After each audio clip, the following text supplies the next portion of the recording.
this is an iHeart podcast. Guaranteed human. Welcome in, everyone, to Lively Lewis Stories. That's right. We're back with even more awesome adventures with Levi and Ivy. Set your storytime meter to fun and get ready to join the Lively Lewis crew. All you need is your imagination and... Off we go! I can't wait to see where our story takes us today. Have you ever wanted to get more Lively Lewis in your life? Well, we've got you covered. Grab an adult and zoom over to livelylewisshop.com. Or just click on the link in our show notes. Enough about that. Let's get to today's super Lively Lewis story.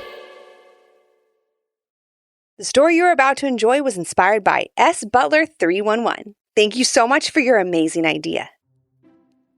Ivy, can you please pass me the strawberries? Asked Levi, putting out his hand. What's the magic word? Giggled Ivy as she held the bowl of strawberries just out of reach from her brother. Ivy, stop playing around, said Levi, sounding a bit annoyed. Please pass me the strawberries. Wrong. The magic word this morning is pickles, Ivy laughed. But since you were polite, I'll give them to you anyway. Levi couldn't help but laugh too as he grabbed a big scoop of strawberries and plopped them next to his pancakes on his plate. Well, you two are certainly in a good mood this morning, yawned Levi and Ivy's dad as he sat down at the table with his coffee. I have a feeling you're both going to have a great day, said Levi and Ivy's mom as she walked over to the table. Your dad and I have a bunch of work to get to this morning, but once we're finished, we can all go for a hike, said Levi and Ivy's mom as she grabbed some breakfast and headed down the hall. That sounds great, Mom, answered Levi as he ate his pancakes. Ivy smiled back and finished up her orange juice. Okay, enjoy the rest of your breakfast and please put your dishes in the sink when you're done, asked Levi and Ivy's dad as he grabbed a piece of bacon off Levi's plate with a sly smile and walked out of the kitchen toward his office. A hike sounds really fun. But what are we going to do until then?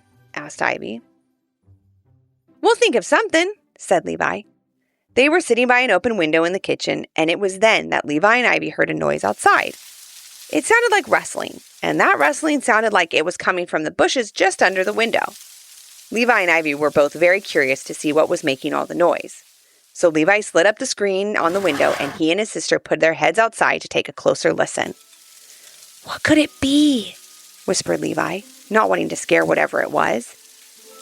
Maybe a squirrel or a neighborhood cat. Or a baby bunny, said Ivy. Her eyes got big and a smile spread across her face. Oh, wouldn't that be so cute if it was a little gray bunny with long whiskers, a tiny pink nose, and the softest fur ever, said Ivy. We have to go outside and see what it is.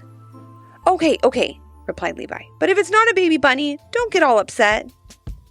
Ivy just glared at her brother. I bet you're hoping to be a frog or a salamander or a snake. Any of those would be pretty cool, said Levi with a smile as they walked to the backyard.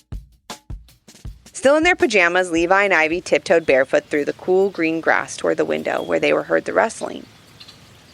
Then, once they were standing in front of the bush under the window, Levi and Ivy knelt down to take a look. Oh, baby bunny, Ivy whispered. Don't be afraid to come out. We're your friends. Or if you're a super cool-looking frog, hop on out, buddy, said Levi. The rustling continued as a few branches of the bush moved ever so slightly. Then in a blink, Levi and Ivy were face to face with what was making the noise. A baby bunny! Exclaimed Ivy, scaring her new little friend back into hiding. Sorry, little buddy, Levi said quickly. She didn't mean to scare you. The baby bunny took a deep breath as Levi and Ivy tried to figure out what was going on. Well, lucky for them, they didn't have to wonder very long because the baby bunny told them. You can talk? Exclaimed Levi. Sorry, little buddy, Ivy said.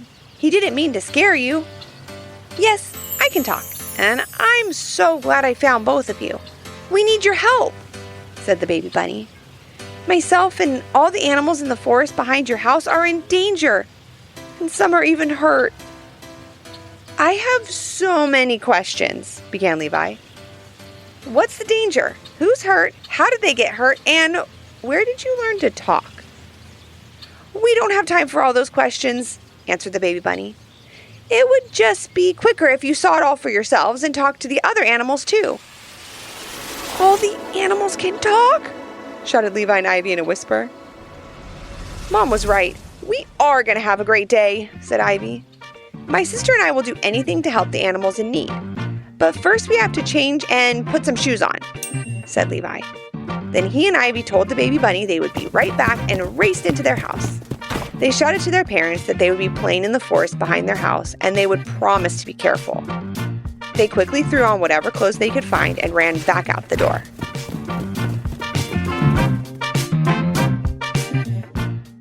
The baby bunny was waiting patiently at the start of the rail that led to the forest.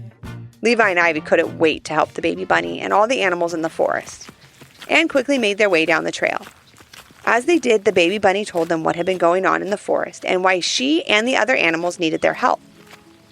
"There's a hawk that lives just outside the forest, and he's been chasing all of us around," said the baby bunny, sounding quite nervous and scared. "We're only safe when we're in the center of the forest because the hawk has trouble flying through all the branches covered in leaves. But once summer is over and the leaves begin to fall from the trees, he may be able to make his way in here." The baby bunny stopped and looked at Levi and Ivy with a tear in her eye.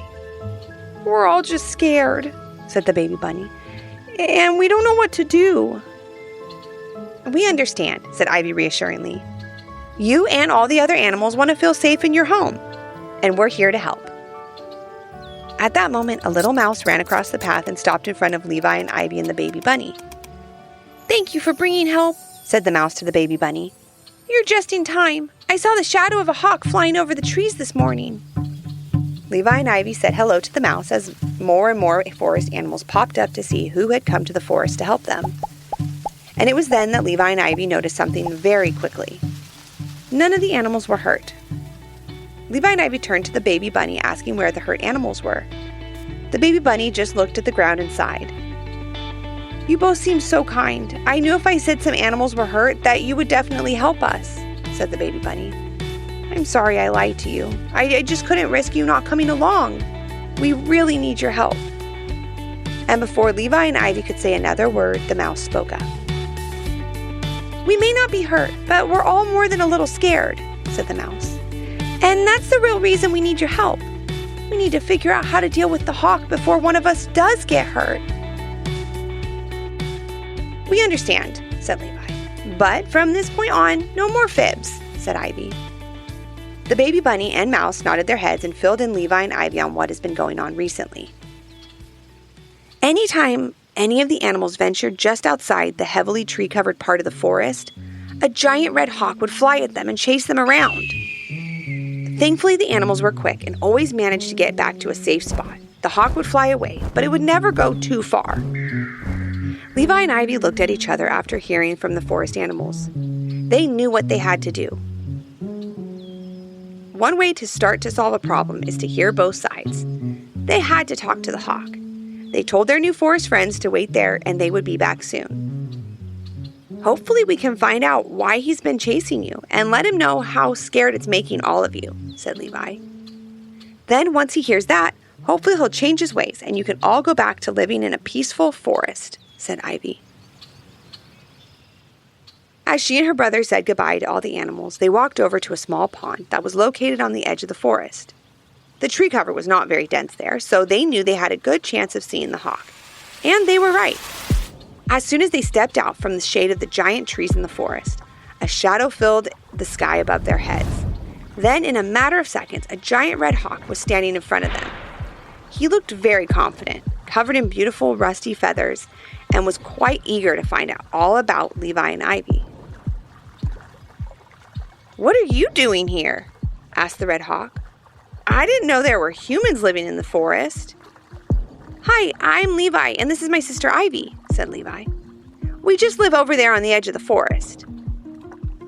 "We were asked to visit today by a very scared baby bunny," said Ivy. "She spoke on behalf of all the scared animals in the forest." "Oh no, what are they scared of?" asked the red hawk in a nervous voice, suddenly not looking so confident anymore. Levi and Ivy were surprised by his response. "Well, they're scared of you," answered Levi. Then he went on to explain what the forest animals had told them about the red hawk chasing them and making them feel unsafe. The red hawk listened closely and couldn't believe his ears. "They were scared of me?" he asked. "I was only playing with them. I thought they knew that. I guess it's hard to have a real conversation with any of them, because as soon as they see me, they run away. But I thought they heard me say it was all just a game." "Like a game of tag?" asked Ivy. The red hawk nodded his head. "Oh, no, that is definitely not at all what they thought," said Ivy. "I'm so glad we found you and had this conversation." The red hawk felt terrible, thinking that all the little forest animals were scared of him. Even though he was much bigger than the squirrels, chipmunks, mice, and baby bunnies that called the forest home, he was only a baby himself. Levi tried to convince the red hawk to follow he and Ivy back to the center of the forest to talk with the other animals. The red hawk was very hesitant, not wanting to scare them anymore. Ivy offered to run ahead and tell the forest animals that the hawk was coming and explain to them that everything was going to be fine. After reassuring all the animals that there was no danger, Ivy called out to Levi and he walked over with the red hawk, who apologized instantly upon seeing all of the other animals. "I'm so sorry I scared you. I thought you heard me when I said it was just a big game of chase," said the red hawk. "I hope you can forgive me and that we can be friends." All the animals in the forest believed the red hawk was being sincere and that he didn't mean to scare them. They welcomed him into their forest home and said he could come and play anytime.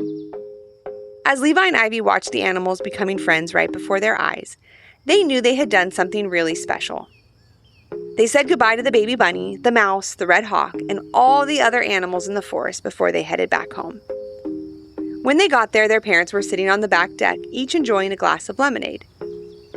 "We finished our work early, and we're ready for that hike if you two are," asked Levi and Ivy's mom.